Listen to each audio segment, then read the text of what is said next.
बाद हमारी मईशत बड़ी इंपॉर्टेंट है। Warfare against Pakistan led by Srivastava Group of India and propagated by the Indian news agency ANI since 2005. India not only spread disinformation but abused international institutions in its desire to malign Pakistan. The Indian actors carrying out the latest malicious operation resurrected more than 10 defunct Human Rights Council accredited NGOs registered with the names of deceased analysts and experts, created hundreds of fake journalist identities, generated more than 750 media outlets, and registered more than 550 fake domain names. The Indian news agency ANI repackaged and amplified the malicious content produced in Brussels and Geneva. The government of Pakistan views these mischievous activities of launching unsubstantiated propaganda as part of India's preoccupation with maligning Pakistan. Pakistan has already put forth irrefutable evidence extensively documenting India's active planning, promoting, aiding, abetting, financing, and executing terrorist activities inside Pakistan. Publication of the recent report by EU Disinfolab only substantiates Pakistan's position in front of the international community. The government of India is urged to eschew the use of false propaganda as an instrument of state policy against Pakistan. Such Indian ploys of spreading misinformation are doomed to fail. By spreading such falsehoods, India can neither cast a shadow on the international stature of Pakistan, nor can divert the attention of the international community from India's horrendous human rights record.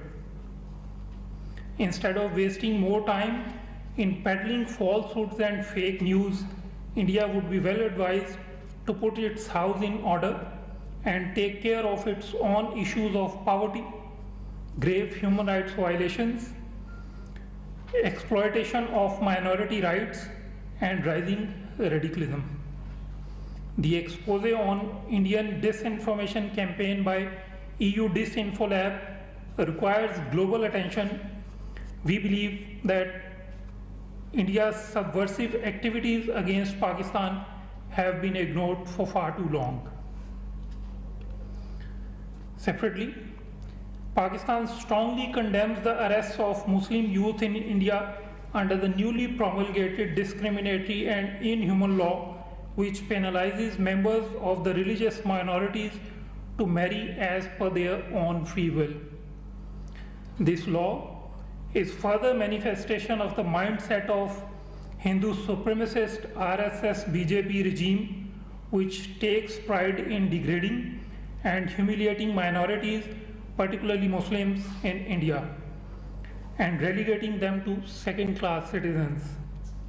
Pakistan calls upon the international community to take note of such steps by the RSS BJP regime, which are fueled by its hatred of minority communities in India. Rather than giving in to the fantasy-driven love jihad allegations of its fanatic cadres, the current regime should ensure protection of fundamental human rights of all its citizens, irrespective of their religious affiliations. As you are aware, 8th December marked the 36th SAARC Charter Day. In his message on the occasion, Prime Minister Imran Khan underscored that SAARC symbolizes the hope that the challenges faced by the region can be overcome through regional cooperation. The Prime Minister stressed that the global pandemic is a grim reminder that we need to work together and cooperate on issues of common interest more than ever before. The Prime Minister reiterated that it is only through adhering to the principles of sovereign equality and mutual respect among member states that we would be able to utilize the true potential of SAARC and achieve our cherished goal of a prosperous and developed South Asia. Pakistan, being a founding member of SAARC, attaches great importance to the organization's success and reaffirms its commitment to the objectives and purposes of its charter. The United Nations General Assembly has adopted a resolution co-sponsored by Pakistan and the Philippines on the promotion of inter-religious and intercultural dialogue by an overwhelming majority. This resolution is part of Pakistan's global efforts to promote interfaith harmony, tolerance, respect for each other's religion and values, and peaceful coexistence. The resolution welcomes the Kartarpur initiative by Pakistan, referring to it as a landmark initiative for inter-religious and intercultural cooperation for peace.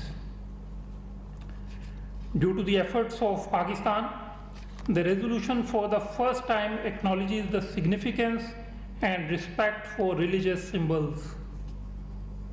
In the wake of the growing religious intolerance and racism, especially Islamophobia around the world, this resolution is important for mainstreaming these contemporary challenges and taking the necessary steps to curb such trends. With regard to the recent developments in the Gulf region, Pakistan welcomes the progress towards resolution of the rift in the Gulf region and appreciates Kuwait's sincere efforts for helping in promoting reconciliation among countries in the dispute. Pakistan hopes that enhanced confidence and understanding among these countries will foster durable peace and prosperity in the region. Now, coming to the situation in Indian illegally occupied Jammu and Kashmir, the Kashmiris are continuously subjected to a brutal military siege and inhuman restrictions for 400. Imran Khan के लिए खुशखबरी देख रहा हूं। शाहदरा में 5 दहशतगर्द पकड़े गए, जबकि दूसरी जानिब आप देख सकते हैं इस्लामाबाद में शिबली फराज और मुआवरी खुसूसी सानिया निश्तर भी मीडिया ब्रीफिंग दे रहे हैं। Program, jobs development program, those kinds of things. I'm not party political in Britain.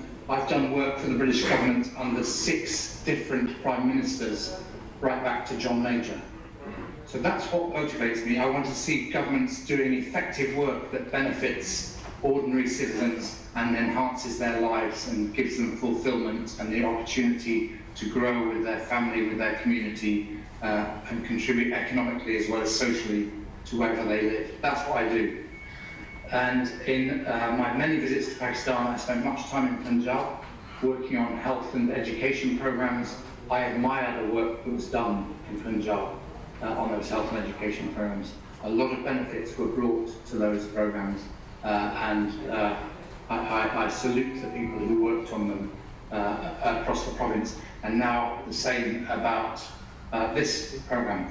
What I don't like anywhere in the world is where political progress is simply about winning power and providing jobs or opportunities or even corruption for one's friends. So the programs I like are the ones that deliver for citizens. That's why, as Dr. Sanya said in her opening remarks, I'm focused on delivery, or I call it deliverology.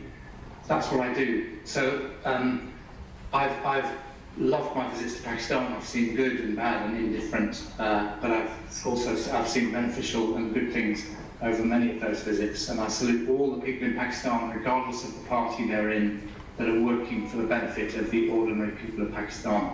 And I salute very much the current Prime Minister, Dr. Sanya, and her colleagues in government for the work they're doing on anti-poverty. As I said earlier, I think it will be an example not just of great work in Pakistan, but an example to the world as to how to tackle poverty. On the second question, I don't know, Britain doesn't feel all that lucky, although we have started a vaccination program. I agree it's great to be on that case, but we've had a very tough year. as has Pakistan, as have many countries. I think that we've learnt collectively as a world how to manage this pandemic. We've got better at it. I spent yesterday talking with the leadership of the World Health Organization about the management of the pandemic, what we've learnt and what we can do in the future. Islamabad में वज़ीर इत्तलात शिबली फराज और मुआवनी खुसूसी सानिया निश्तर की media से गुफ्तगू जारी।